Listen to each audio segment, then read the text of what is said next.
اعوذ باللہ من الشیطان الرجیم بسم اللہ الرحمن الرحیم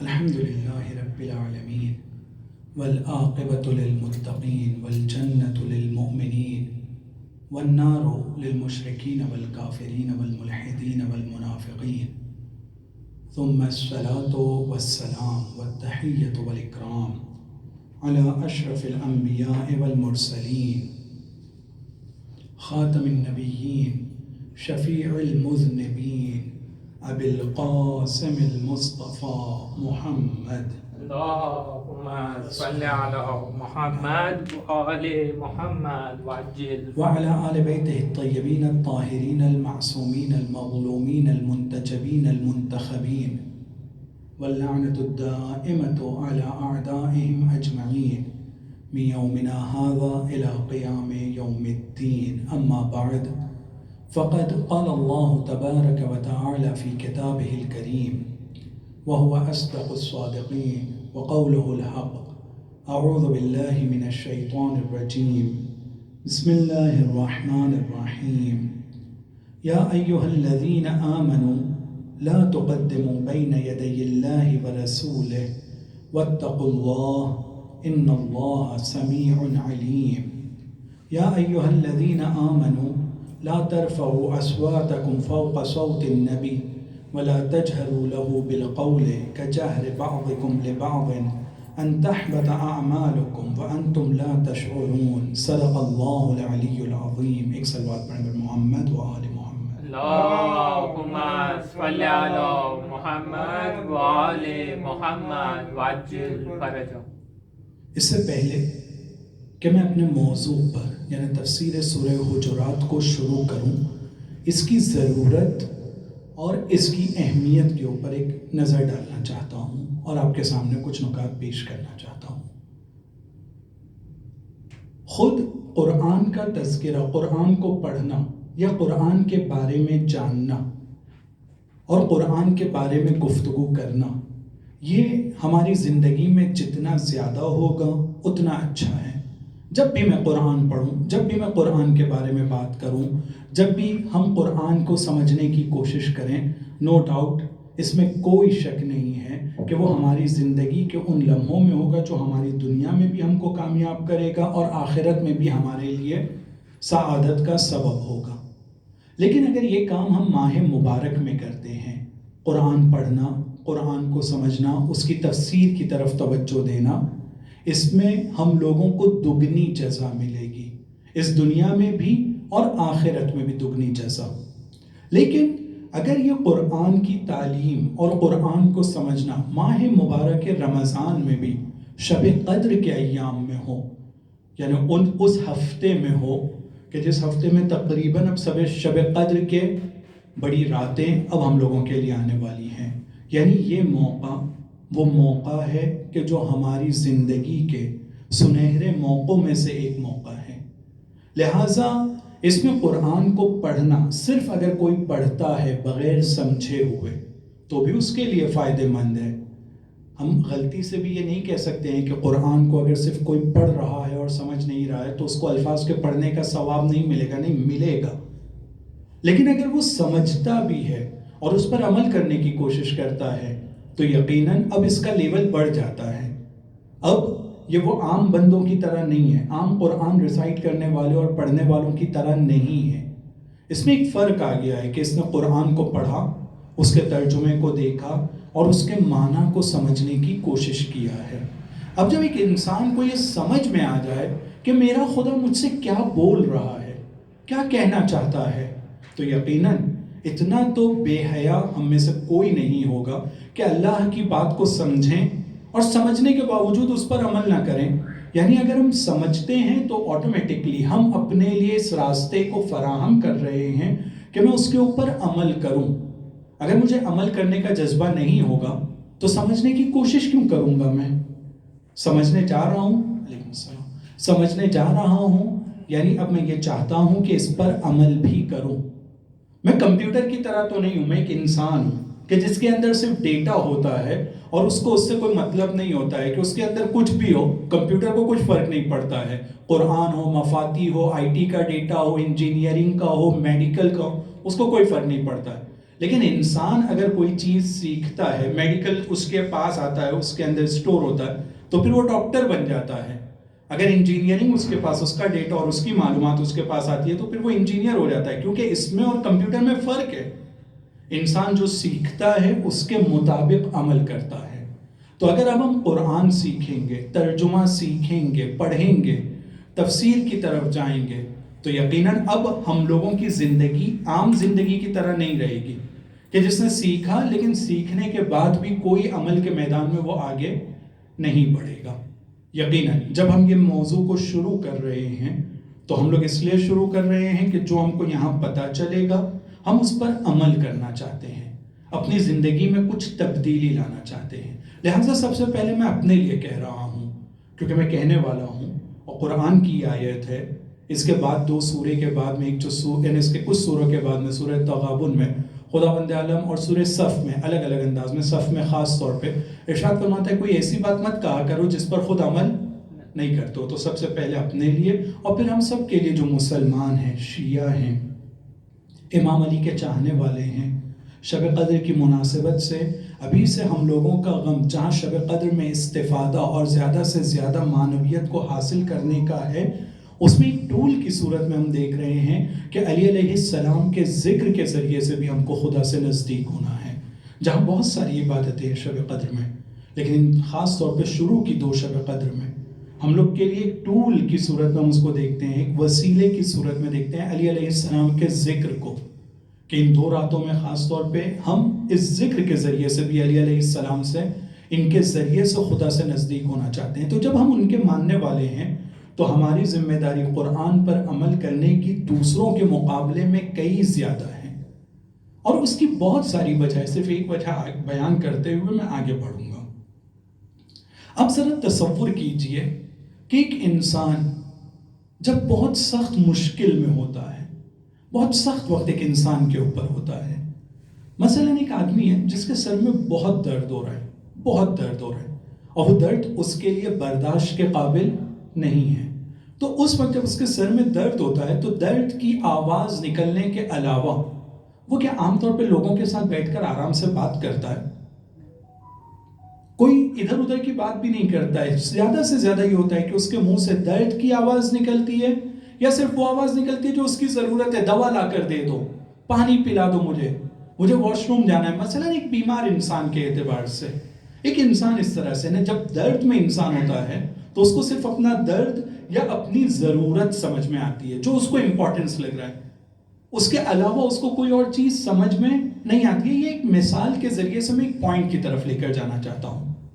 یہ عام انسان کی مثال دی ہے تاکہ ہم لوگ سمجھ سکیں اس بات کو کہ کتنی امپورٹنٹ ہے یہ تعلیم اور کتنی امپورٹنٹ ہے یہ چیز کہ قرآن کے بارے میں ہم متوجہ ہوں. ایک ایسے وقت کہ جب جناب ساسا ابن سوہان، یہ امام علی علیہ السلام کے ایک بہت نزدیکی اور بہت قریبی ساتھی ہیں، مولا علی کے پیر کو پکڑ کر رو رہے ہیں اور بے تحاشا رو رہے ہیں. یہ روایت آپ لوگوں نے سنا ہے اور یہ آنے والے دنوں میں بھی یقیناً یہ روایت سنیں گے. بے تحاشا رو رہے ہیں. جب بہت زیادہ رو رہے ہیں تو امام علی علیہ السلام، جن کے بارے میں یہ ملتا ہے کہ یہ 3 دن جب ضربت لگی اور ضربت لگنے سے شہادت تک کے، مولا علی علیہ السلام تھوڑی دیر کے لیے ہوش میں آتے تھے، پھر بے ہوش ہو جاتے تھے، پھر ہوش میں آتے تھے، پھر بے ہوش ہو جاتے تھے. نہیں، اس طرح کا ایک عالم تھا. صرف ایسا نہیں تھا کہ درد میں کراہ رہے تھے یا درد میں بے چین تھے، نہیں، بے ہوش ہو جاتے تھے. اس وقت ایک مرتبہ مولا علی علیہ السلام جب ہوش میں آئے، اپنے پیروں کی طرف دیکھا ساسا بہت رو رہے ہیں. جناب ساسا کو دیکھ کر کہا کہ کیا ہوا ساسا، کیوں رو رہے ہو، اتنا کیوں رو رہے ہو؟ کم مولا، جس وقت آپ کے پیشانی کے اوپر پٹی باندھی گئی تھی، ان کے زخم، کیونکہ جو تلوار لگی تھی، ضربت لگی تھی، اس سے سر کے اندر فاصلہ ہو گیا تھا، تو اس کو جمع کرنے کے لیے اور ایک جگہ رکھنے کے لیے سر پر پٹی باندھی گئی. کہ وہ پٹی کا کلر جو تھا، رنگ تھا، وہ پیلے کلر کی پٹی تھی. توجہ کیجئے گا، پیلی کلر کی پٹی. کہاں پیلی کلر کی پٹی تھی؟ کب اب آپ کے چہرے کا کلر اور پٹی کا کلر ایک جیسا ہو گیا ہے، یعنی آپ کا چہرہ بھی پیلا ہو گیا اور پٹی بھی، اب یہ دونوں میں کوئی فرق نہیں لگ رہا ہے. یعنی زہر کا اثر بدن کے اندر جب انسان کے اتنا ہو جاتا ہے تو اس کا نتیجہ یہ ہوتا ہے کہ اس کا بدن پیلا پڑ جاتا ہے، بہت پیلا ہو جاتا ہے. اس عالم میں کہ جب پورا بدن پیلا ہو گیا ہے، جب درد بہت زیادہ ہے، ایک انسان، ایک امام کون سی باتیں ہم لوگوں کے ساتھ کر رہا ہے وہ ہم لوگوں کے لیے امپورٹنٹ ہے کہ اپنی زندگی کا، امام کو پتا ہے کہ یہ میری زندگی کے اس وقت آخری لمحات ہیں. امام میرے اور آپ کے جیسا بندہ نہیں ہے کہ جو صرف اپنے لیے سیلفش یا اپنے لیے مطلبی باتیں کرے گا، اپنے فائدے کی صرف نہیں. یقیناً یہ باتیں جو وہ کر رہے ہیں اس سے ان کا فائدہ ہے، لیکن یہ سیلفشنس نہیں ہے ان کی، مطلبی پن نہیں، بلکہ وہ ہم لوگوں کی ہدایت کی ذمہ داری کو انجام دے رہے ہیں. ان باتوں کی طرف توجہ کیجیے، ان باتوں میں جہاں بہت ساری باتیں، نماز کی بات ہے، یتیموں کی بات ہے، غریبوں کی، مسکینوں کی بات ہے، بہت ساری باتیں ہیں. ان باتوں میں ایک بات ہے اللہ اللہ فی القرآن. تم لوگ قرآن کے مسئلے میں کوئی کوتاہی نہیں کرنا، کوئی غفلت نہیں کرنا. کہیں ایسا نہ ہو کہ دوسرے قرآن پر عمل کر کے تم سے آگے نکل جائیں. ایک درد مند باپ کی طرح بات کر رہے ہیں، ایک درد مند باپ. ایک باپ جب اپنے بچوں کو دیکھتا ہے اور ان کی تربیت کے بارے میں سوچتا ہے تو عام طور پہ یہ انسانی فطرت میں ہے کہ ہم ایک باپ ہونے کے حساب سے دوسرا بچہ اگر کچھ اچھا کرتا ہے تو ہم بھی یہ سوچتے ہیں کہ میرا بچہ بھی کچھ ویسا ہی اچھا کرے یا اس سے بھی اچھا کرے اور آگے بڑھے.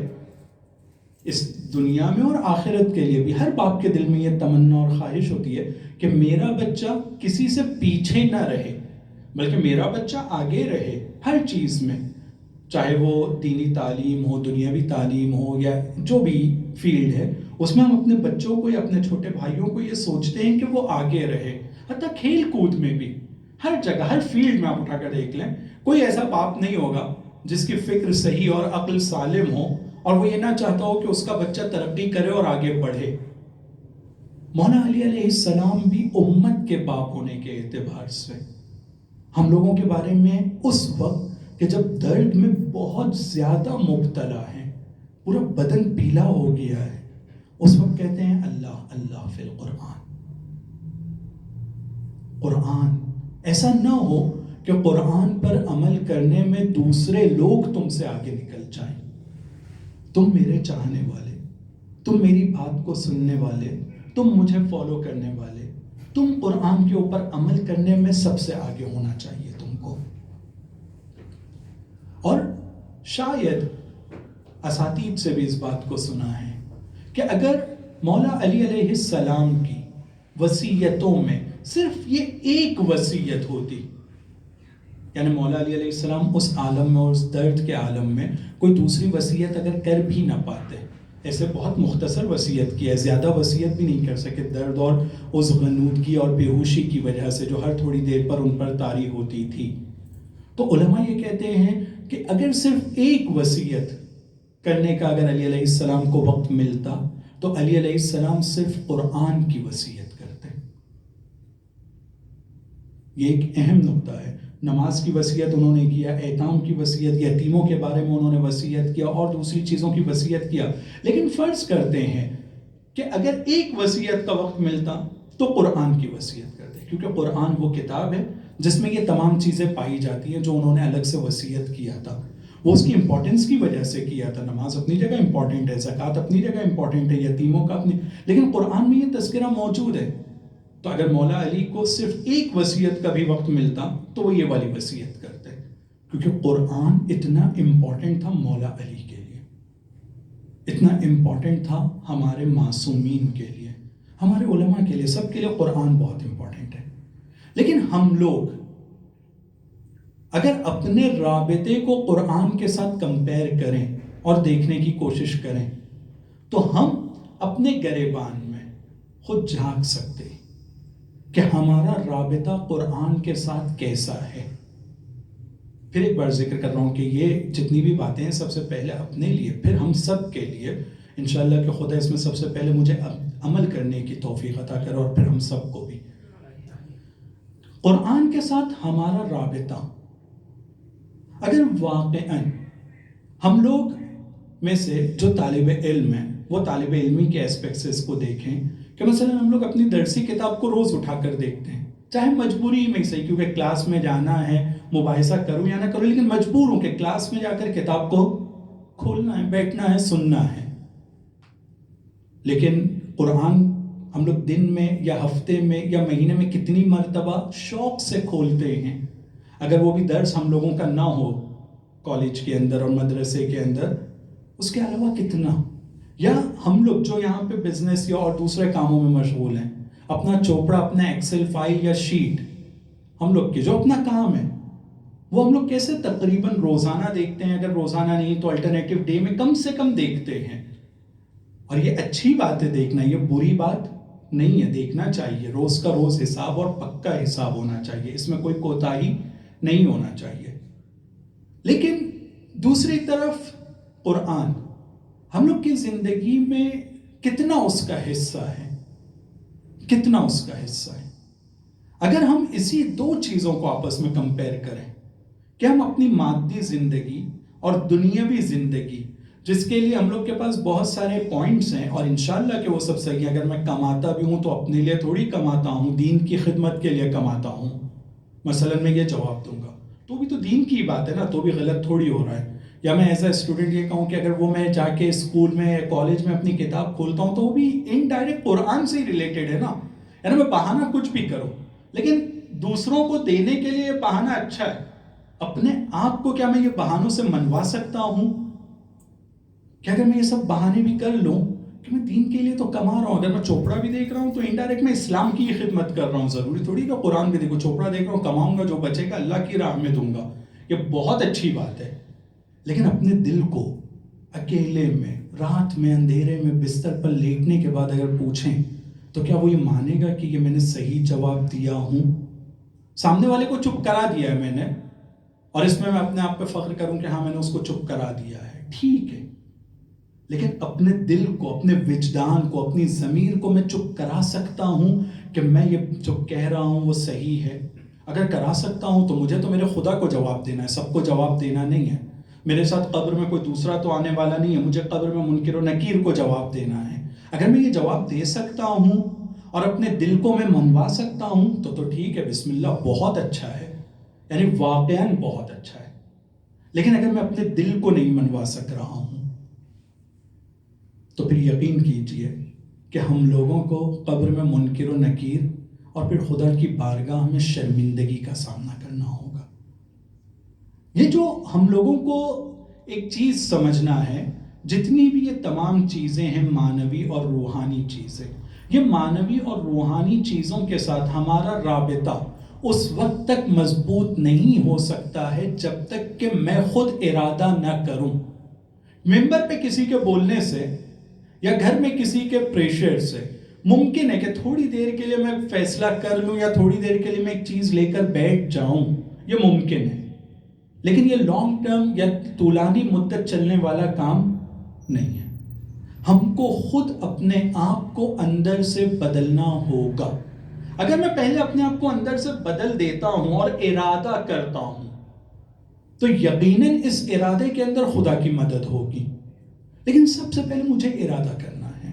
مثلا میں مثال دیتا ہوں کہ جب فیملی بزنس ہوتا ہے یا ایک گھر میں باپ بھی اسکول میں جاتا ہے، کالج میں جاتا ہے پڑھنے کے لیے، اس کے بچے بھی اسکول میں جاتے ہیں، جیسے یہاں ہم لوگوں کی فیملیز میں ہوتا ہے نارملی، تو اس دونوں کو آپ دیکھ سکتے ہیں کہ عام طور پہ اگر فیملی بزنس کے اندر ایک باپ اور بیٹا دونوں ساتھ میں انوالو ہیں، بیٹے کو بہت زیادہ شوق نہیں ہے کام کے اندر، دل نہیں لگ رہا ہے، جو فیملی ہے باپ دادا جو کام کر رہے ہیں اس کا اپنا ایک الگ جگہ دماغ چلتا ہے. لیکن باپ بولتا ہے نا کہ چلو بھی بیٹھ کے حساب کرنا ہے، چلو بیٹھو حساب کرو اور کام کرو، اور جو بھی اس کو کام دیا جاتا ہے تب تو وہ بیٹھ کے کام کر لیتا ہے. لیکن ابھی باپ نہیں ہے تو وہ اپنے موبائل گیمز میں لگا ہوا ہے. کیوں؟ کیونکہ اس کو لگ رہا ہے کہ ابھی میرے اوپر کوئی نہیں ہے نا. جب میرے اوپر کوئی نہیں ہے تو میں اپنا کام کروں، جیسے ہی ڈیڈی آ جائیں گے میں اپنے کام میں لگ جاؤں گا. میرے گھر میں یا ہم لوگ کے گھر میں یہ ہوتا ہے کہ میرا بیٹا جب اسکول سے آتا ہے تو جب میں نہیں ہوں تو اس کو کارٹون دیکھنا ہے، لیکن جیسے میں آ جاؤں گا گھر میں تو اس کو ہوم ورک یاد آ جاتا ہے کہ ہاں ابھی تو ہوم ورک کرنا ہے. یعنی کنڈیشنل مائنڈ ہو جاتا ہے ایک طرح سے کہ مجھے ہوم ورک کب یاد آئے گا جب پپا ہے، مجھے حساب کتاب یا اپنا بزنس کب دیکھنا ہے جب وہ سامنے والا مجھ کو دیکھ رہا ہے، میرے اوپر کوئی پریشر ہے، ایک کنڈیشنل مائنڈ. لیکن ایکچوئل میں آئیڈیل یہ ہے کہ ہم لوگ اپنے آپ کو ایسا ٹرین کریں اور اپنی ایسی تربیت کریں کہ باہر کے انوائرمنٹ کا اثر میرے اندر نہیں پڑنا چاہیے. کوئی سامنے ہو یا نہ ہو، مجھے یہ کام کرنا ہے یا نہیں کرنا ہے، میں نے اس کا فیصلہ کر لیا ہے. اور اس کو دوسرے الفاظ میں اگر کہوں کہ وہ جو مشہور جملہ ہے کہ اگر ہم لوگ کو اس بات کا احساس ہو جائے کہ میرا خدا مجھے ہر جگہ دیکھ رہا ہے، ہر جگہ مجھے میرا خدا ہر وقت دیکھ رہا ہے، جو میرے باپ سے بہت بڑا ہے، جس نے میرے باپ کو اور اس کے دادا کو اور اس کے پورے یعنی نسل کو بنایا ہے، وہ بہت بڑا ہے. تو اس کا مطلب یہ کہ اگر ہم اپنے اندر سے چینج کے لیے نہیں سوچیں گے تو اوپر ہم لوگ کی زندگی میں اہم یا بڑا چینج نہیں آ سکتا ہے. اور سب سے پہلا چینج جو ہم کو لانا ہے وہ ارادہ لانا ہے. کہ جو قرآن کی بات ہے، تفسیر کی بات ہے، انشاءاللہ اس کے اوپر میں ابھی آگے بڑھوں گا، یہ تمام باتیں فورسفلی پریشر میں، یہ ضروری نہیں ہے کہ ہم لوگوں کو کامیابی تک کے لے کر جائیں. اس کے لیے ہم لوگوں کو خود وقت نکالنا ہوگا، خود سوچنا ہوگا، خود اس کے بارے میں شوق ایجاد کرنا ہوگا، آگے بڑھنا ہوگا. اور پھر یہ ایک سائڈ تھی اس کی. اگر میں آگے بڑھنے کی خود کوشش نہیں کروں گا تو دنیا کو اس طرح سے، یعنی دنیا اور دنیا کی رنگینیاں اس طرح سے ہیں کہ یہ تمام نورانی چیزوں کو مجھ تک کے اور آپ تک کے بغیر کسی رکاوٹ کے آسانی سے آنے نہیں ملے گا. یعنی یہ قرآن بغیر رکاوٹ کے ہم تک کے نہیں آنے والا ہے. ایک میرا دوست جو سگریٹ بہت زیادہ پیتا ہے یا اس سے اور گٹکا کھاتا ہے یا اور دوسرے، یہ دوست ہے تو یہ مجھ کو بغیر کسی فلٹر کے فوراً مل بھی جاتا ہے کہ لو بھیا حقہ یا اس طرح کی چیز ہے. لیکن جو نورانی چیزیں ہیں، جو میری روح کے لیے فائدہ مند چیزیں ہیں، یہ ہم لوگ کو معلوم ہونا چاہیے کہ جتنی بھی چیزیں جو میری روح کے لیے فائدہ مند ہے، اس کے لیے رکاوٹ بہت زیادہ ہے، یہ بغیر رکاوٹ کے آنے والی نہیں ہے. تو اگر میں چاہتا ہوں کہ اس تک کے پہنچوں تو میرا ارادہ اتنا مضبوط ہونا چاہیے کہ وہ رکاوٹ کو اٹھانے کی اور ہٹانے کی طاقت ہونا چاہیے. اگر میں رکاوٹ کو ہٹانے کے لیے مصمم اور ارادہ مضبوط نہیں رکھوں گا تو آگے نہیں بڑھوں گا، نہیں بڑھ سکتا ہوں. تو کتنی ساری چیزیں ہیں جو ہم کو اپنے اندر امپروو کرنا ہے اور ڈیولپ کرنا ہے تاکہ ہم قرآن کو صحیح معنی میں پڑھیں اور اس کے اوپر عمل کر سکیں. یہ ایک اہم مقدمہ تھا جو میرے حساب سے کم اپنے لیے بہت ضروری تھا. لیکن جب یہ مقدمہ کمپلیٹ ہو جاتا ہے کہ قرآن کی تعلیم کے اوپر عمل کرنے کے لیے ہم لوگوں کو بہت ساری رکاوٹوں کا مقابلہ کرنا ہے، آسانی سے نہیں ملنے والا ہے، بہت ساری رکاوٹوں کا. افطاری کے بعد بھرے ہوئے پیٹ کے ساتھ آ کر یہاں پر بیٹھنا ہے، ایک بڑی رکاوٹ ہے. ٹائم کی پابندی، اپنے تمام شیڈیول اور اپنے تمام منظم برناموں کے باوجود، یہ ایک واقعہ یعنی یہ صرف آج کے لیے نہیں بلکہ یہ ہمیشہ کے لیے ہم لوگ کو دیکھنا ہے کہ اس کا ہم کو مقابلہ کرنا ہے. یا اس کے بعد بہت ساری دوسری چیزیں، ضروری نہیں ہے کہ اس پروگرام کی میں بات کروں، میں قرآن کے ترجمے اور تفسیر کی بات کر رہا ہوں جو کہیں اور بھی ہو سکتا ہے. اپنے دن کی روٹین میں ہم لوگوں کو ایک سلاٹ اور ایک حصہ بنانا ہو کہ اس کو شامل کیا جائے کہ اگر ایک صفحہ ہی روز ہو سکے میں قرآن کا ترجمہ پڑھوں اور اس کی تفسیر کو سمجھنے کی کوشش کروں. ظاہر سی بات ہے کہ اپنے روٹین کے اندر ایک چیز کو اضافہ کرنا یہ آسان بات نہیں ہوتی ہے، سخت بات ہوتی ہے، لیکن مجھ کو دوسری تمام چیزوں سے مقابلہ کرتے ہوئے اس کو آگے بڑھانا ہوگا. یہ سب کام کرنا ہوں گے. ایک صلوات پڑھیں محمد و آل محمد. اللہم صلی علی محمد و آل محمد. ان تمام نکات کے ساتھ میں اب ہم لوگ آ جاتے ہیں اپنے اصل ٹاپک کی طرف، تفسیر سورہ حجرات. آج میں نے کچھ کی ورڈز کے بارے میں سوچا ہے کہ آج کی ورڈز آپ کی خدمت میں پیش کروں. انشاءاللہ ایکچوئل تفسیر امید ہے کہ آج ایک آخری حصے میں کچھ حد تک کے شروع ہو جائے گی، لیکن کی ورڈز پہلے ہم لوگوں کو کچھ سمجھنا ضروری ہے. سب سے پہلے یہ تفسیر کا ورڈ، تفسیر یعنی کیا، پھر تفسیر کے بعد اور ایک دو کی ورڈز ہم لوگ آگے بڑھیں گے. عام طور پہ ہم لوگ جب نہج البلاغہ کے لیے ورڈ یوز کرتے ہیں تو شرح نہج البلاغہ کہتے ہیں، وہاں تفسیر عموماً یوز نہیں ہوتا ہے. ایک جگہ ہم لوگ شرح کا ورڈ یوز کرتے ہیں، ایک جگہ ہم لوگ تفسیر کا ورڈ یوز کرتے ہیں، کہیں توضیح کا ورڈ ہے، کہیں تبیین کا، بہت سارے ورڈز ہیں، میں سب میں نہیں جانا چاہوں گا، لیکن تفسیر کو صرف میں بتانا چاہتا ہوں. تفسیر کا مطلب یہ ہوتا ہے کہ کسی چیز کے اوپر ایک جو پردہ پڑا ہوا ہے اس پردے کو ہٹانا، صرف پردے کو ہٹانا، اس امانت داری کے ساتھ میں کہ جب آیت کی تفسیر ہوتی ہے تو اس امانت داری کے ساتھ میں کہ معنی آیت کا بدلنا نہیں چاہیے، اس کے اندر کوئی تبدیلی یا اپنے دل کی بات یا ادھر ادھر کی بات نہیں آنا چاہیے. میری ذمہ داری تفسیر بیان کرنے کے عنوان سے، ایک مفسر کی ذمہ داری تفسیر بیان کرنے کے عنوان سے صرف یہ ہوتا ہے کہ اس کے اوپر جو پردہ پڑا ہوا ہے جو عام انسانوں کو دکھ نہیں رہا اس کو صرف ہٹائے اور ایکچول آیت کو سامنے لا کر پیش کرے کہ اس کا مطلب یہ ہوتا ہے، یہ دیکھو یہ آیت میں خدا یہ کہنا چاہ رہا ہے.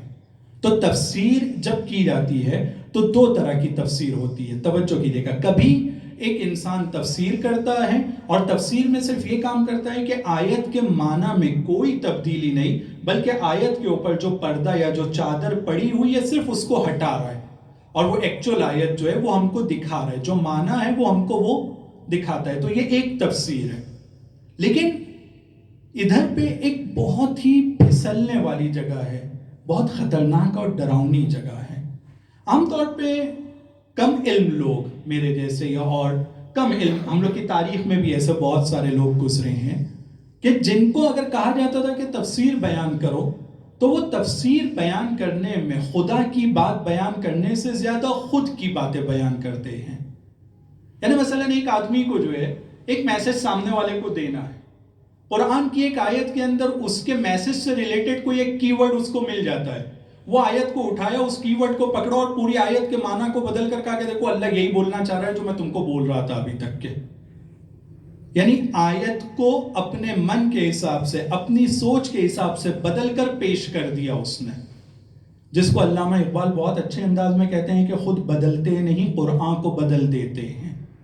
ہم لوگ بہت ساری جگہ پر ایسے ہوتے ہیں کہ ہم لوگ قرآن کی آیت کے مطابق اپنے آپ کو بدلنا نہیں چاہتے ہیں، ہم لوگ اس کے اوپر چلنے کی کوشش نہیں کریں گے، بلکہ جو ہماری زندگی ابھی چل رہی ہے اس زندگی کے حساب سے قرآن کی آیت کا ترجمہ کرتے ہیں.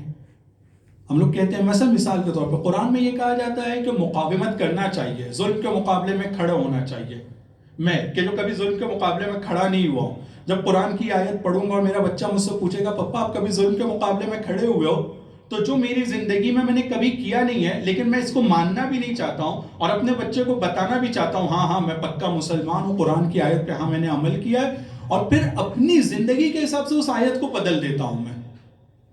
ہم لوگ عام طور پہ خود نہیں بدلتے ہیں لیکن قرآن کو بدل دیتے ہیں. نتیجہ کیا ہے جو ہم لوگوں کے سامنے ہے، اور ہم لوگ کے سامنے جو نتیجہ آج پایا جاتا ہے خاص طور پر، یعنی ایسے پوری دنیا کے لیے بھی ذکر کیا جا سکتا ہے لیکن میں ہمیشہ یہ ایک اپنی ذمہ داری سمجھتا ہوں کہ اس کو ذکر کروں، خاص طور پہ اپنے ملک کے حالات میں. آج جو بھی نتیجہ ہے، آج جو بھی حالات ہیں، جو بھی مشکلات ہیں، ان مشکلات میں سب سے بڑی وجہ یہ ہے کہ پچھلے 2-3 صدیوں میں مسلمانوں نے خود کو نہیں بدلا بلکہ اپنے حساب سے قرآن کو بدلنے کی کوشش کیا ہے انہوں نے، اور اپنے آپ کو یہ دلاسا اور تسلی دینے کی کوشش کیا ہے کہ ہم تو پکے مسلمان ہیں، ہم سے زیادہ بڑا مسلمان دنیا میں کہیں ہوتا نہیں ہے. ایون یہاں تک کہ جو آپ لوگوں نے بھی سنا ہوگا، چونکہ اب آپ لوگ قم میں ہی رہتے ہیں، سنا ہوگا کہ ایک اسٹوڈنٹ جب کبھی انڈیا سے ایران آتا تھا تو اس کو اس کے نزدیک والے دوست یہ بول کر بھیجتے تھے دیکھ وہاں تجھ کو بھیج رہے ہیں صرف گرامر سیکھنے کے لیے، عقیدہ وقیدہ نہیں بدلنا ہے، جو انڈیا کا عقیدہ ہے وہ باقی رکھنا، اس میں کوئی کمپرومائز نہیں ہونا چاہیے. کیوں؟ کیونکہ ہم لوگ اپنے آپ کو ایک اونچی اور بڑی مخلوق تو سمجھتے ہی ہیں ہر حساب سے، اور جب تک کہ یہ والا ہم لوگوں کا رویہ رہے گا کہ ہم سپیریئر ہیں، ہم اوپر والی مخلوق ہیں، اوپر کی کاسٹ کے ہیں، اور شیعوں میں یا مسلمانوں میں بھی ہمارا عقیدہ ہمارا اعتقاد وہ تو ایک دم اس کا مطلب یہ کہ میں خود اپنے لیے سیکھنے کے دروازوں کو بند کر دیتا ہوں، کیونکہ اب کوئی بھی نئی چیز جب بھی میرے سامنے آئے گی تو وہ نئی چیز کو میں یہ کہوں گا کہ نہیں، اس کو میں نہیں سیکھوں گا، کیونکہ جو میرے پاس آلریڈی ہے وہی سب سے اپ گریڈڈ سسٹم ہے، اس سے اوپر کوئی اپڈیٹ آنے والی ہی نہیں ہے، یعنی میں نے اب سب دروازوں کو بند کر دیا ہے۔ تو سب سے اہم کام جو تفسیر کے اندر ہے وہ یہ کہ جو آیت ہے اس کے ہی معنی کو اور اس کے ہی مطلب کو صحیح طریقے سے پیش کیا جائے، یہ ایک اہم ہے۔ اور ادھر خطرہ بہت بڑا یہ پایا جاتا ہے کہ لوگ اپنی بات کو تفسیر کی صورت میں بیان کرتے ہیں، جو اس کے لیے ہم لوگوں کو بیدار اور ہوشیار ہونے کی ضرورت ہے۔ اور تیسری اہم چیز جو میں نے ضمناً بیان کیا کہ ہم لوگوں کو یہ معلوم ہونا چاہیے کہ ہم چاہے ایج کے اور مقام کے حساب سے کسی بھی مرحلے پر رہیں، سیکھنے کا اور سمجھنے کا راستہ کبھی اپنے پر بند نہیں کرنا ہے، وہ ہمیشہ کھلا ہے، چاہے وہ 2 4 5 سال کا بچہ ہو یا 50 60 70 80 90 سال کا کوئی بزرگ ہو ہمارے درمیان، سب کو سیکھنا ہے، کبھی اپنے اوپر سیکھنے کا دروازہ ہم کو بند نہیں کرنا ہے۔ تو یہ تفسیر کے ساتھ میں ایک صلوات پڑھیں پر محمد و آل محمد۔ اللہم صلی علی محمد و آل محمد۔ تفسیر کے کچھ طریقے ہیں، پھر میں ایک مرتبہ آپ لوگ کی خدمت میں یہ عرض کرنا چاہوں گا کہ آج صرف کچھ کی ورڈز کے اوپر ہم لوگ بات کر رہے ہیں تاکہ آگے والے درس میں یا آگے والے لیکچرز میں انشاءاللہ یہ ہم لوگوں کے لیے مددگار ثابت ہوں یہ کی ورڈز۔ تفسیر کے کچھ طریقے ہیں، کبھی کوئی تفسیر کرتا ہے، ترجمے کی مدد لیتا ہے، ترجمے کے ذریعے سے ایک بات کو سمجھاتا ہے، ترجمے کی مدد سے ہم کو اس بات کو وہ سمجھا دیتا ہے کہ اس کے اندر یہ مطلب ہے، ایگزیکٹ ترجمہ نہیں ہے بلکہ ترجمے کے اندر اس نے کچھ آگے پیچھے کیا لیکن اصل معنی کو اس نے بدلا نہیں ہے بلکہ اس معنی کو ڈائلیوٹ کیا ہے سمجھانے کے لیے۔ تو یہ ایک ٹائپ کی تفسیر ہوتی ہے، لیکن یہ تفسیر اصطلاح میں اس کو تفسیر نہیں کہتے ہیں عام طور پہ، لیکن اس کو تفسیر علماء ایک ٹائپ کی تفسیر کہتے ہیں، یہ ایکچول تفسیر نہیں ہے۔ لیکن تفسیر کے اور جو طریقے ہیں اس میں یہ کہ ایک آیت ہے، اس آیت کو اٹھانے کے بعد میں کچھ روایت کو دیکھتا ہوں کہ رسول نے اس کے بارے میں کیا کہا ہے، امام علی علیہ السلام نے کیا کہا ہے، کسی اور امام نے کیا کہا ہے، تو ایک آیت کو بیان کرنے کے لیے میں ایک روایت کی مدد لیتا ہوں اور پھر اس روایت کی مدد سے اس آیت کو آپ کے سامنے اور ہم لوگ ایک دوسرے کے لیے اس کو واضح کرتے اور سمجھتے ہیں۔ تو یہ تفسیر بال روایت ہو جاتی ہے یا تفسیر بالنقل ہو جاتی ہے، ایک روایت کے ذریعے سے میں ایک چیز کو لا کر سامنے اور واضح کروں۔ ایک تفسیر کا طریقہ یہ ہے کہ قرآن کی ایک آیت کی تفسیر دوسری آیت کے ذریعے سے ہو، روایت سیکنڈری اس پر رہے گی لیکن اصل میرا فوکس یہ ہو کہ میں ایک آیت کو اگر سمجھانا چاہتا ہوں تو دوسری آیت کے ذریعے سے سمجھاؤں، اگر ایک آیت سے دوسری آیت کو سمجھاتا ہوں تو اس کو کہتے ہیں تفسیر آیت بے آیت، ایک آیت سے دوسری آیت کو سمجھا رہے ہیں۔ مثلا ہو سکتا ہے کہ یہ بہت روکھا لگ رہا ہو لیکن ایک میں مثال دیتا ہوں کہ مثلا قرآن کی ایک آیت ہے کہ قل هو اللہ احد، کہہ دو کہ اللہ ایک ہے، اللہ صرف ایک ہے، یکتا ہے، اس کے علاوہ کوئی نہیں ہے۔ اس آیت کو اس کے اندر یہ سوال ہوگا ایک کسی کے ذہن میں کہ بھئی اس آیت کا اصل مطلب کیا ہے، کیوں نہیں ہو سکتا ہے اللہ دو؟ تو پھر میں ایک دوسری آیت لے کے آؤں کہ قرآن میں خدا کہتا ہے لو کان، اعوذ باللہ من الشیطان الرجیم، لو کان فیہما آلہۃ الا اللہ لفسدتا مثلا، کہ اگر ایک سے زیادہ خدا اس میں ہوتے تو یہ دنیا میں فساد ہوتا، درہم برہم دنیا ہوتی۔ تو ایک آیت کو سمجھانے کے لیے میں نے دوسری آیت کی مدد لیا ہے، یعنی قل هو اللہ کی آیت کو سمجھایا ایک دوسری آیت کے ذریعے سے، تو یہ ہو گئی تفسیر آیت بالآیت، ایک آیت کے ذریعے سے دوسری آیت کو سمجھانا۔ تو یہ ایک تفسیر کا طریقہ ہے۔ جب بھی ہم لوگ کسی بھی آیت کو اپنے لیے یا قرآن جب بھی کھولتے ہیں اور جو بھی آیت ہم لوگوں کے سامنے ہے تو اس میں اور کچھ اہم ورڈز ہیں جس کی طرف ہم کو توجہ دینا بہت ضروری ہے۔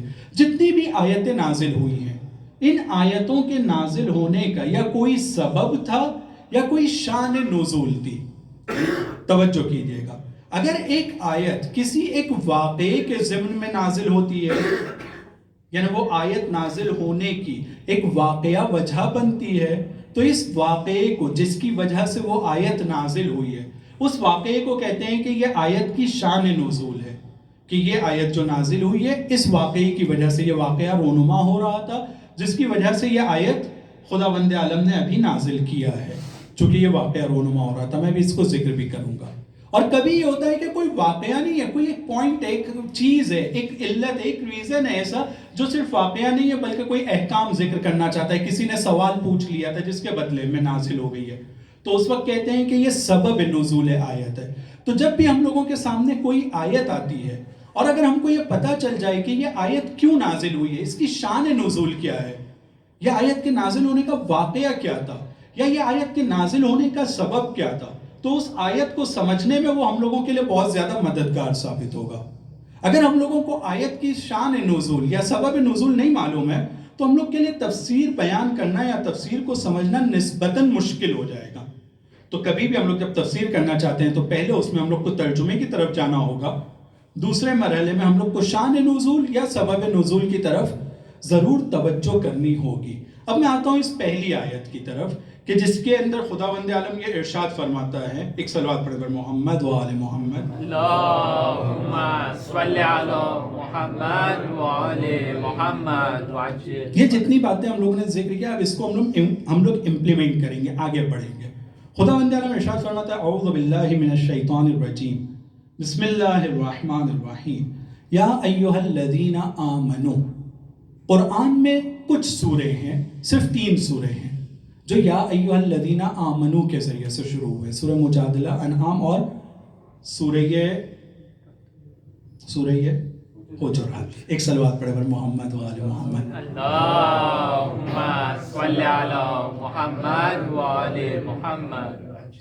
اور اس کے لیے بھی بہت سارے نکات ذکر کیے گئے کہ قرآن میں ایک سورہ یا ایھا الذین آمنوا سے شروع ہوتا ہے تو اس کے کیا مطلب ہے، لیکن ابھی اسکپ کر رہا ہوں، شاید اگلے اس میں اس کی طرف تھوڑی توجہ دیں گے۔ تو یہ خدا کہتا ہے یا ایھا الذین آمنوا، جو لوگ ایمان لے کر آ گئے ہو، اے وہ لوگ جو ایمان لے کر آئے ہو، لا تقدموا بین یدی اللہ ورسولہ واتقوا اللہ ان اللہ سمیع علیم۔ لا تقدموا بین یدی اللہ ورسولہ، اللہ اور اس کے رسول سے آگے مت بڑھو، لا تقدموا، اپنے آپ کو آگے مت بڑھاؤ، واتقوا اللہ، اللہ کا تقوی اختیار کرو، ان اللہ سمیع علیم، بے شک اللہ سننے والا اور جاننے والا ہے۔ سب سے پہلے بھی ہم لوگوں نے آیت پڑھا، آیت کے بعد اب ہم لوگوں نے ترجمہ کیا۔ اب جب آیت اور ترجمہ ہو گیا تو اب ہمیں کیا ڈھونڈنا ہے یہاں پر، اب ہمیں کیا کرنا چاہیے، شان نزول یا سبب نزول، کہ یہ آیت کہ جس کے اندر خداوند عالم کہہ رہے ہیں کہ اے ایمان لانے والو تم لوگ آگے مت بڑھو، رسول اور اللہ سے اور اس کے رسول سے آگے مت بڑھو، اپنے آپ کو آگے مت رکھو، اور تم لوگ تقوی بھی اختیار کرو، بے شک اللہ سننے والا اور جاننے والا ہے۔ تو اب اس کی شان نزول ہم کو ڈھونڈنا ہے تاکہ ہم کو آیت کو آگے سمجھنے میں یہ شان نزول بہت زیادہ مدد کرے گی۔ اس کی تقریباً 30 سے زیادہ شان نزول بیان ہوئی ہیں، الگ الگ مفسرین نے الگ الگ جگہ پر بہت ساری شان نزول کو بیان کیا ہے، لیکن ایک شان نزول جو یہاں پر ذکر کی جا سکتی ہے اور اس کے اندر اس آیت کو سمجھنے میں بہت مدد مل سکتی ہے، وہ یہ ہے کیونکہ اس آیت کے ساتھ کہتے ہیں کہ یہ والی آیت بھی نازل ہوئی ہے اور اس کے بعد والی آیت جو ہے وہ بھی دونوں ساتھ میں نازل ہوئی تھی، تو لہٰذا ابھی میں پہلی آیت کے اوپر فوکس ہوں، جبکہ یہ دونوں کی شان نزول ایک ہے، توجہ کیجیے گا، دونوں کی شان نزول ایک ہے، لیکن ابھی میں صرف ایک آیت کے ضمن میں بیان کر رہا ہوں۔ ایک مرتبہ رسول خدا کے پاس بنی تمیم نام کا ایک قبیلہ ہے، وہ قبیلے والے آتے ہیں رسول کے پاس اور آنے کے بعد رسول سے کہتے ہیں کہ یا رسول اللہ، ہم لوگوں کے درمیان جو اب تک کہ ہم لوگ کا رئیس تھا اور امیر تھا، جو ہمارا ہیڈ تھا، وہ اب ہم لوگ کے درمیان نہیں ہے، آپ ہم لوگوں کے درمیان میں سے ایک کو انتخاب کیجئے تاکہ وہ اب ہمارا امیر ہو جائے اور ہمارا رئیس ہو جائے، قبیلے کا رئیس ہو جائے، اس ٹرائب کو، اس قبیلے کا وہ رئیس بن جائے۔ ابھی وہ لوگ بات کر رہے تھے کس سے؟ رسول خدا سے۔ وہاں پر موجود جو پہلے خلیفہ تھے ظاہری طور پر، انہوں نے آگے بڑھ کر کہا کہ میری نظر میں وہ جو قاقا نام کا بندہ ہے تم لوگوں، قاقا نام کا جو بندہ ہے، اس بندے کو تم لوگ اپنا امیر بنا دو نا، وہ بہت اچھا بندہ ہے، اس کو بنا دو تم لوگ اپنا امیر۔ وہاں دوسرے خلیفہ بھی بیٹھے ہوئے تھے، دوسرے خلیفہ میں کہا نہیں قاقا کو نہیں بنانا ہے، اقرا نام کا جو بندہ ہے نا اس کو بناؤ، وہ زیادہ اچھا ہے۔ توجہ کیجیے گا کہ پہلے وہ لوگ آتے ہیں کس سے بات کر رہے ہیں؟ رسول سے، اور رسول سے کہہ رہے ہیں کہ آپ ہمارے لیے بنائیے، لیکن ایک بندہ آگے بڑھ کر کہتا ہے کہ نہیں، وہ جو قاقا نام کا بندہ ہے اس کو بنا دو، دوسرا کہتا ہے نہیں، اقرا نام کے بندے کو بنا دو. پھر پہلا پلٹ کر اس کو یہ کہتا ہے کہ جب بھی میں کوئی بات کرتا ہوں تم مخالفت کرتے ہو، میری مخالفت کی وجہ سے تم نے نیا نام دیے ہو نا. تو وہ کہتا ہے نہیں نہیں، کوئی مخالفت کی وجہ سے نہیں، میرے دل میں میرے من میں تھا کہ یہ اچھا بندہ ہے اس لیے بولا. تمہاری مخالفت یا تمہارا اپوز کرنا میرا مقصد نہیں تھا. میرا مقصد صرف اور صرف یہ تھا کہ میرے حساب سے جو اچھا ہے وہ. تو یہ دونوں میں لڑائی شروع ہو جاتی ہے اور آپس میں یہ لوگوں میں آواز بلند ہو جاتی ہے، نہیں ایسا نہیں ویسا نہیں، جب میں بولتا ہوں تم ایسا کرتے ہو. اس ٹائپ سے یہ دونوں میں ایک وہ ہوتی ہے، بات چیت شروع ہوتی ہے، بحث شروع ہو جاتی ہے.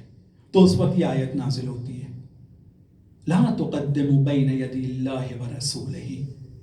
اپنے آپ کو اللہ اور اس کے رسول سے آگے کبھی مت کرو کسی بھی صورت میں.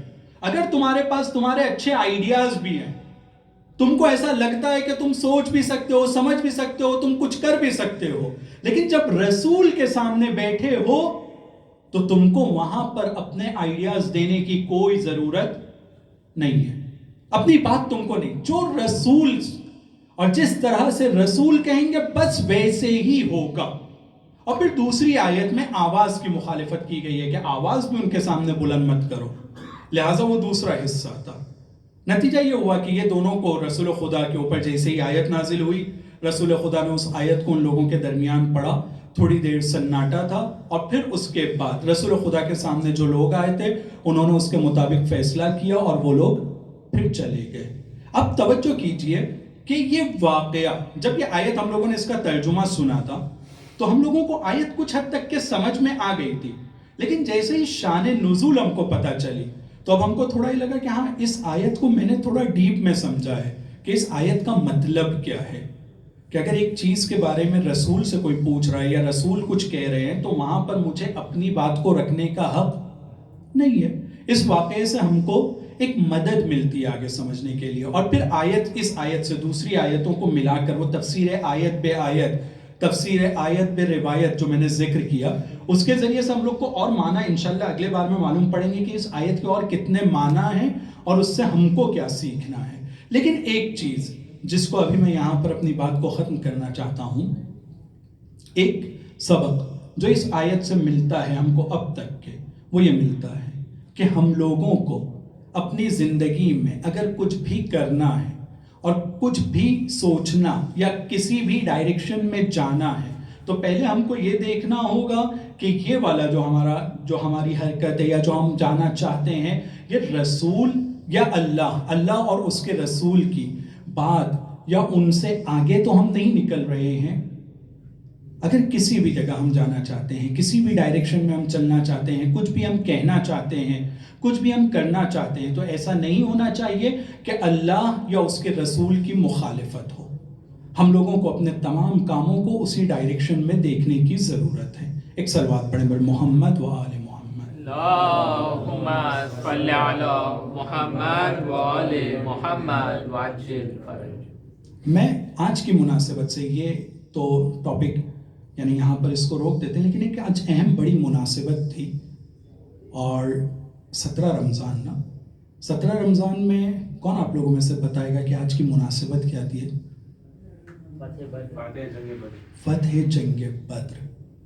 بہت اچھی اور بہت اہم مناسبت، یعنی اسلام کی جنگوں میں اور رسول خدا کے مدینہ آنے کے بعد میں کہتے ہیں کہ یہ اسلام کے لیے یہ والی جنگ ٹرننگ پوائنٹ تھی.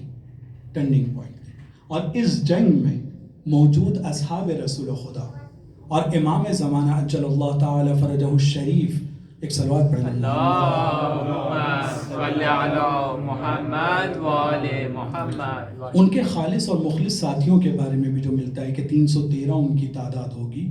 تو یہ ایک بہت ہم لوگوں کے لیے آج کا دن اس اعتبار سے بہت امپورٹنٹ دن تھا اور ہے کہ اس دن میں جس طرح سے رسول خدا کے لشکر کو کامیابی ملی ہے اور اس عالم میں کامیابی ملی ہے کہ جس کے لیے قرآن بھی یہ کہتا ہے کہ کم من فئۃ قلیلہ غلبت فئۃ کثیرہ. کتنی بار ایسا ہوا ہے خدا کی قدرت و طاقت سے، باذن اللہ، خدا کی اجازت سے کتنی بار ایسا ہوا ہے کہ چھوٹے سے لشکر کو بڑے لشکر کے اوپر ہم نے کامیابی عطا کی ہے.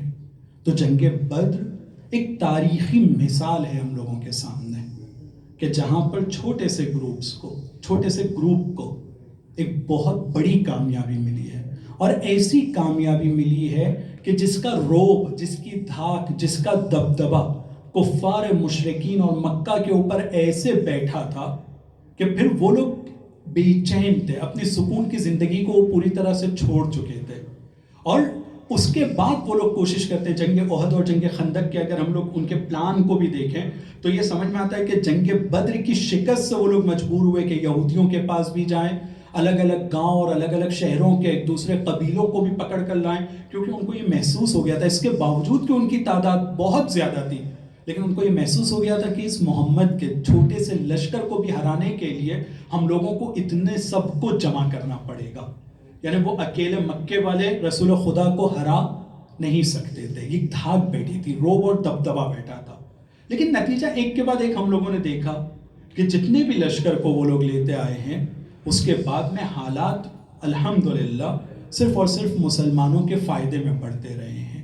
لیکن اس کی ایک بڑی وجہ تھی، اور وہ یہ کہ اس زمانے میں جتنے اصحاب رسول تھے وہ تمام کے تمام اصحاب رسول کی کوشش یہ تھی کہ جو رسول کہیں گے، جیسے کہیں گے ہم لوگ اس کے مطابق عمل کریں گے، اور رسول کو بچانے کی پوری کوشش اور ان کو مرکزیت اور محوریت پہ باقی رکھیں گے. نتیجہ یہ ہوا کہ یہ لوگ کامیاب ہوتے رہے، اور آج جنگ بدر کا یہ واقعہ ہم لوگوں کو یہ سبق دیتا ہے اور سکھاتا ہے کہ ہم لوگ اپنے وطن کے حالات میں بھی، اپنے ملک کے حالات میں بھی ذرا بھی نہ گھبرائیں. جنگ بدر ایک تاریخی مثال ہے ہم لوگوں کے لیے، اپنی امید کو بڑھانے کے لیے اور اپنے حوصلے کو بڑھانے کے لیے.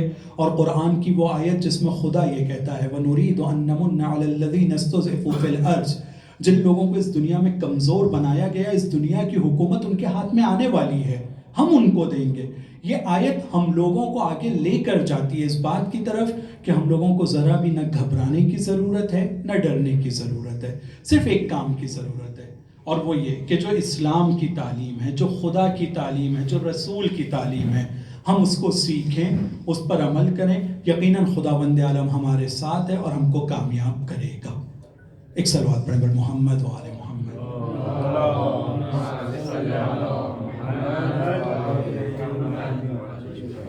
بس اسی کے ساتھ کچھ جملے اور اپنی بات کو تمام کرنا. اگر ہم لوگ علی علیہ السلام کی، کیونکہ مناسبت کے ایام شروع ہو رہے ہیں، اگر ان کی مصیبت کے اوپر توجہ کریں تو عام طور پر ہم لوگوں کے ذہن میں علی علیہ السلام کی مصیبت آتی ہے اس وقت سے کہ جب رسول خدا اس دنیا سے گئے، اس کے بعد سے مصیبت. لیکن علی علیہ السلام کی کچھ مصیبتیں، ان پر آنے والی کچھ مصیبتیں ایسی تھی کہ جو زمانہ مصیبت کی صورت میں اس کو عام طور پہ کوٹ بھی نہیں کر رہا ہے، لیکن وہ امپورٹنٹ تھی. مثلا علی علیہ السلام جب سب سے پہلے رسول پر ایمان لے کر آئے، اس زمانے میں رسول کے اوپر مکے والے اور مکے کے بچے پتھر پھینکا کرتے تھے. یہ ہم سب نے سنا ہے. کون تھا جو ان بچوں کا مقابلہ کر رہا تھا؟ کفار کی ایک اسٹریٹجی تھی کہ اگر یہ کفار کے بڑے لوگ اور بوڑھے لوگ آگے بڑھیں گے رسول کے مقابلے میں، رسول کو کچھ دھکا وکا مارتے معاذ اللہ، تو یہاں سے جناب ابو طالب تھے جو ان کے مقابلے میں کھڑے ہو جاتے. تو وہ لوگوں نے ایک نیا طریقہ نکالا تھا. طریقہ یہ نکالا تھا کہ اگر بڑے آگے بڑھیں گے تو بنی ہاشم کے بڑے لوگ آگے بڑھیں گے اور ہم لوگوں میں مقابلہ ہوگا. انہوں نے اس کو توڑنے کے لیے ایک طریقہ یہ نکالا کہ اپنے بچوں کو آگے کیا. جب بچوں کو آگے کیا تو بچوں کو یہ کہتے تھے کہ اس کو پتھر مارو، اس کے راستے میں کانٹے پھینکو، اس کو ستاؤ. اب اگر کوئی بڑا آتا ہے اس کا مقابلہ کرنے کے لیے تو یہ دوسرے بڑے بنی قریش والے اور دوسرے جو خاندان والے تو بیٹھ کر کہیں گے کہ یار بچوں سے کیا مقابلہ کر رہے ہو، بچے ہیں یار وہ لوگ، تو بچوں کو ایسا نہیں کرو. یعنی وہ لوگ رسول کو پتھر بھی مارے، اور کوئی بڑا رسول کا دفاع بھی اگر کرنے کے لیے اترتا ہے تو وہاں بڑے بیٹھ کر یہ کہیں گے کہ بچوں کو تم مار رہے ہو، بچوں کو ستا رہے ہو، بچے ہیں یار، چھوڑو بچے ہیں. لیکن اس زمانے میں اگر کفار کی اسٹریٹجی کو اور ان کے کاموں کو کسی نے بہت زیادہ ناکارہ بنایا ہے اور خود جوش ناکارہ بنایا ہے، اس ذات کا نام ہے مولا علی علیہ السلام. ایک بچے کی صورت میں جب کسی بچے نے رسول پر حملہ کیا ہے تو اس کو جا کر پہلے روکنے کی کوشش کیا ہے کہ یہ کام مت کرو، تکرار مت کرو. لیکن جب وہ نہیں کرتا تھا تو علی علیہ السلام کا ایک لقب تھا عظیم، یعنی ہڈیاں توڑنے والا. یعنی اس زمانے میں علی علیہ السلام کے لیے مشہور تھا کہ اگر رسول کے ساتھ یہ چل رہے ہیں اور کسی نے رسول پر پتھر پھینکا تو علی علیہ السلام اس کے رسول کے دفاع میں کھڑے ہوتے تھے، اور سامنے والا اگر نہیں مانتا تھا تو اس سے جسمانی مقابلہ بھی کرتے تھے. نتیجے میں یہ ہوتا تھا کہ سامنے والے کی ہڈی پسلی ایک ہو جاتی تھی. لیکن ادھر جو بتانے کا مقصد ہے کہ اس عمر میں بھی رسول کی ذات پر اگر حملہ ہوتا تھا تو علی علیہ السلام کے لیے وہ دردناک تھا. اور یہ ہم لوگ جو علی علیہ السلام کے چاہنے والے ہیں، آج کے ہمارے ماحول میں، ہندوستان کے خاص طور پہ ماحول میں، رسول کی ذات ٹارگیٹ پر ہے. رسول کی ذات ٹارگیٹ پر ہے. رسول کی ذات کے اوپر حملہ کرنے میں کوئی موقع یا کوئی بہانہ کوئی چھوڑنے کے لیے تیار نہیں ہے. ہم لوگ کی یہ ذمہ داری بنتی ہے کہ اس نقطے کی طرف بھی توجہ کریں کہ ہم لوگ رسول کی ذات کا دفاع کریں اسی طرح سے جیسے ہمارے مولا نے کیا تھا. یعنی میری مراد ابھی دفاع ہے، نہ یہ کہ کسی طرح سے اس طرح کا مقابلہ. دفاع ہے نا، اگر وہ لوگ زبان سے کرتے ہیں ہم زبان سے، وہ لوگ رائٹنگ میں کرتے ہیں رائٹنگ میں، وہ لوگ فلم کے ذریعے سے کرتے ہیں. ہمارے پاس ایسے آرٹسٹ ہونا چاہیے یہ کام کریں. لیکن ہماری ذمہ داری بنتی ہے. وہ دوسرا مرحلہ تھا علی علیہ السلام کے غم و آلام اور مصیبت کا، جو رسول کے اس دنیا سے جانے کے بعد تھا.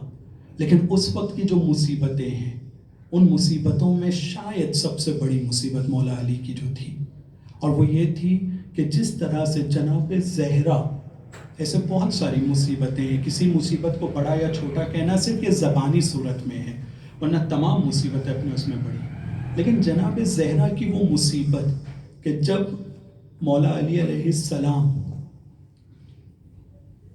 گھر کے اندر موجود ہیں، دروازے پر کچھ لوگ آتے ہیں اور لکڑیاں لے کر آتے ہیں تاکہ دروازے پر آگ لگائی جائے، اور اس آواز کو بلند کرتے ہیں کہ ابو الحسن کہاں ہیں، ابو الحسن کو گھر سے باہر نکالو. دروازے کے پیچھے جناب زہرا کھڑی ہوتی ہیں اور اس بات کے لیے مانع اور رکاوٹ بنتی ہیں کہ وہ اندر آئیں اور علی علیہ السلام پر کوئی تجری کریں اور علی علیہ السلام پر کوئی ظلم کریں.